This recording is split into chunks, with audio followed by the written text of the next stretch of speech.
Ya, pada saat ini kita akan merenungkan firman Tuhan dengan judul berbuat jahat karena tidak tekun dalam mencari Tuhan.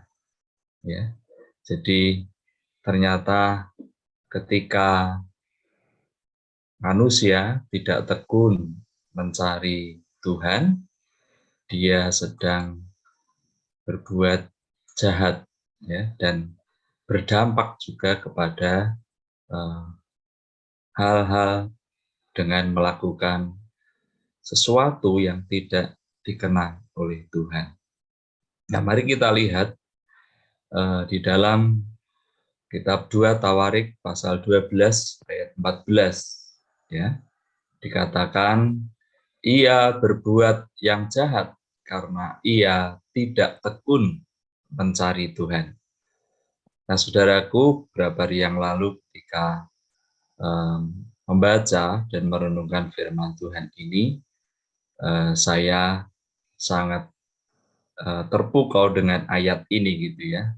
Jadi Raja Rehabeam, anak Raja Salomo ini dikatakan dalam 2 Tawarik 12 ayat 14 ini dikatakan berbuat jahat karena ia tidak tekun mencari Tuhan. Ya, dia adalah seorang anak raja yang besar, raja yang penuh hikmat, yang sangat luas, kekayaannya yang besar, ya, dan dia juga diangkat menjadi raja ketika masih muda, ya, dan namun dia dikatakan sebagai orang yang jahat. Kenapa dia dikatakan orang jahat? Karena ia tidak tekun mencari Tuhan. Saya penasaran dengan ayat ini, kemudian saya mencari-cari, kenapa kok dikatakan Raja Rehabeam ini jahat dan tidak tekun mencari Tuhan. Nah, kemudian saya melihat di pasal yang ke-10 dari 2 Tawarik, ayat yang 10b dan 11, itu dikatakan begini, kelingkingku lebih besar daripada pinggang ayahku, maka sekarang ayahku telah membebankan kepada kamu tanggungan yang berat, tetapi aku akan menambah tanggungan kamu. Ayahku telah mengajar kamu dengan cambuk, tetapi aku akan mengajar kamu dengan cambuk yang berduri besi. Saudaraku, ini jawaban dari Raja Rehabeam ketika Yerobeam dan seluruh rakyat datang ke Raja Rehabeam untuk meminta keringanan beban tanggungan yang dikenakan pada zaman ayahnya. Ya. Dan kemudian ia mencari nasihat. Yang pertama dia lakukan mendengarkan nasihat dari para tua-tua bangsa Israel yang selama hidupnya mendampingi Raja Salomo. Mereka menasihatkan untuk berikan saja keringanan kepada rakyat. Namun juga dia mencari nasihat kepada orang-orang muda yang sebayanya. Dan celakanya saudaraku, Raja Rehabeam ini lebih mendengar ya nasihat orang-orang muda yang sebayanya. Ya. Nah, saya mengartikan ini bahwa Raja Rehabeam lebih mendengar nasihat orang-orang muda yang sebayanya adalah dia lebih mendengar kepada apa yang dia suka, yang dia inginkan, gitu ya. Padahal di sekitarnya juga ada orang-orang, para tua-tua yang selama hidupnya mendampingi Raja Salomo yang besar itu, yang penuh hikmat. Tentunya para tua-tua ini juga sering mendengar hikmat yang disampaikan oleh Raja Salomo ketika mendampingi Raja Salomo. Namun bagi Raja Rehabeam, anaknya ini dia lebih suka memilih nasihat orang-orang muda yang sebayanya. Dan akibatnya adalah orang Israel memberontak terhadap Raja Rehabeam. Orang Israel mulai memberontak terhadap keluarga keturunan Daud. Nah, saudaraku yang dikasihi oleh Tuhan Yesus Kristus, di dalam kehidupan kita sehari-hari, saudaraku, seringkali ketika kita menghadapi persoalan, menghadapi masalah, kita akan mencari hikmat, kita akan mencari nasihat, marilah kita belajar dari Raja Rehabeam ini untuk mencari nasihat para tua-tua yang dikenal memiliki hikmat, yang rohani, yang punya pengalaman dalam kehidupan ini, yang hidupnya mengandalkan Tuhan, yang hidupnya takut akan Tuhan. Nah, biarlah ini juga menjadi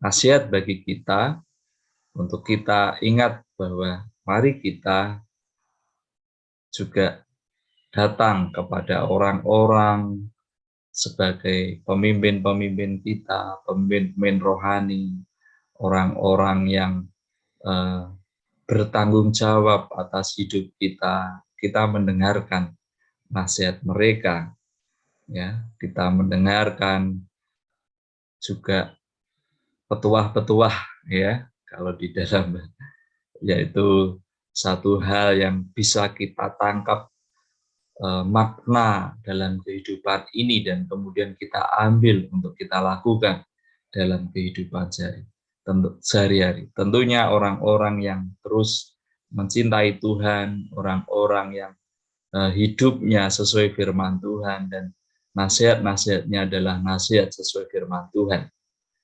Dan itu pula yang dinasihatkan di Mazmur, untuk kita tidak mendengar nasihat orang fasik, namun kita mendengar nasihat-nasihat yang sesuai dengan firman Tuhan. Nah, ini yang dilakukan Raja Rehabeam, sehingga dia dikatakan jahat dan disebut tidak mencari Tuhan.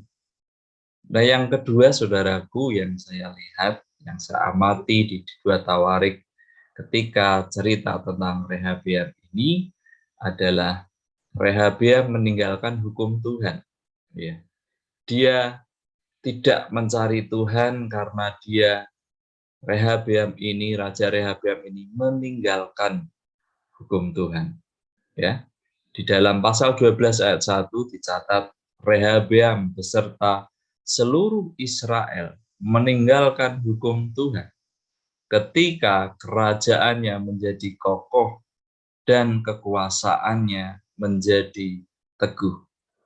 Dia memang mewarisi satu kerajaan yang besar, yang kokoh sepeninggal Raja Salomo. Namun ketika dia menjadi raja, mendapati kerajaannya kokoh dan kekuasaannya menjadi teguh, inilah menjadi sebuah ujian bagi dia. Apakah dia hidup seperti bapaknya hidup, dari para sesepuhnya hidup, orang-orang yang sudah mendahulunya seperti Daud hidup. Dan ternyata Raja Rehabeam ini meninggalkan hukum Tuhan di tengah kegemilangan, keberhasilan dalam dia sebagai raja. Dan itu menjadikan awal kejatuhannya karena dia tidak mencari Tuhan dengan meninggalkan hukum Tuhan. Di dalam hidupnya, di dalam pemerintahannya, dia berjaya namun melupakan Tuhan. Dia berhasil namun lupa akan Tuhan.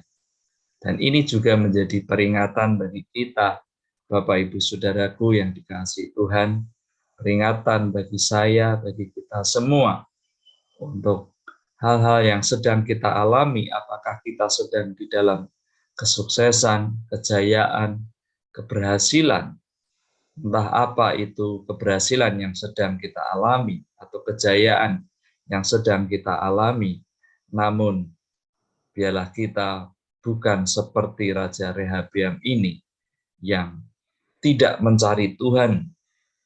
Ketika dia berjaya, dia malahan meninggalkan hukum Tuhan di dalam hidupnya. Nah, saudaraku yang dikasihi oleh Tuhan Yesus Kristus, dari hal itu kita bisa belajar ya dengan menyimpulkan bahwa orang yang dengan tekun mencari Allah adalah orang yang menolak kejahatan. Jadi ketika kita terus dengan tekun mencari Tuhan, ya bangun tidur kita cari Tuhan, kita memberi diri untuk diajar firman Tuhan setiap pagi. Bukan hanya itu, kita juga berkesempatan menggali firman Tuhan secara pribadi. Bukan hanya kita mendengar firman setiap pagi melalui doa-doa pagi ini, tetapi juga masih ada ruang dan waktu untuk kita menggali sendiri firman, isi dari Alkitab yang bisa kita baca dan renungkan. Dan kita terus mencari Tuhan, menemukan Tuhan di dalam segala aspek hidup kita. Mulai dari ketika kita bangun tidur sampai mau tidur lagi, biarlah setiap kita terus mencari Allah. Biarlah kita terus menemukan Tuhan di situ.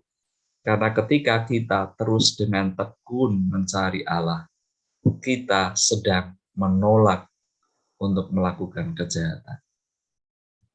Agar dapat bertekun di dalam iman, kita harus dengan teguh memutuskan untuk senantiasa mencari Allah. Ya. Keputusan kita untuk kita bertekun mencari Allah, saudaraku, maka kita sedang terus bertumbuh iman rohani kita. Ya, kita terus menjadi semakin serupa dengan Kristus. Dengan melakukan hal itu, kita akan dapat menolak dosa, membenci dunia ini, menaati firman Allah, serta mengikuti pimpinan Roh Kudus, hingga tiba saatnya kita pulang kepada Allah. Ya, sampai akhir hidup kita.